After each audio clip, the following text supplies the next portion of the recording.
307 lang mga beshi. Murang-mura. Alright, so tapos na tayo. Overall rating natin 4 out of 5. Masarap siya. At the same time, budget friendly. Okay din yung place, malinis and chill lang yung yung lugar nila. So ito, pauwi na tayo sa hotel. Ayan ang daan. So ito yung sinasabi nilang Beer Street. Konti ang tao. Hindi ko alam dahil baka weekday or dahil yung forecast kasi is like uulan eh, or umuulan, pero walang ulan. Napakainit. Ayan, pauwi na tayo. Marami pa actually dito. Mas marami na inom dito sa park na to. Pero okay lang, makakapwesto ka pa rin.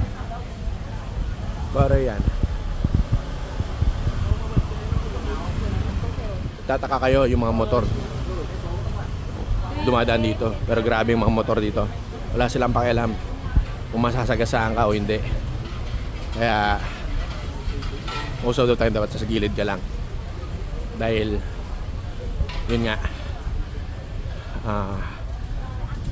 ang mode of transportation nila dito is majority motor. Dito kami kagabi, alam ko nag-inom kami dito kagabi. Okay din dito. Okay din yan. Medyo maaga pa. Ano pa lang, 9:30. Pero walang tao. Kasi hindi yata itong busy month ng or tourist month nila. Kasi yun nga, tag-ulan kasi ang June. Pero okay naman. Okay naman yung weather. I mean, mainit.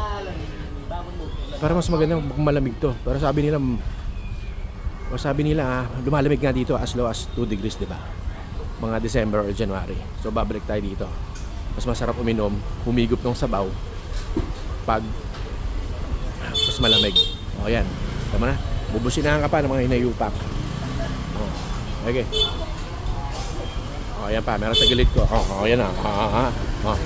Diba? So yun na lang muna. So mga ka-LGIO, upload ko to. Pag nakarami ng followers, likers, dadamihan natin pagbablog natin sa mga kwentong inuman or kwentong street food kung saan ang maganda. Okay, so next time ulit, kita kits.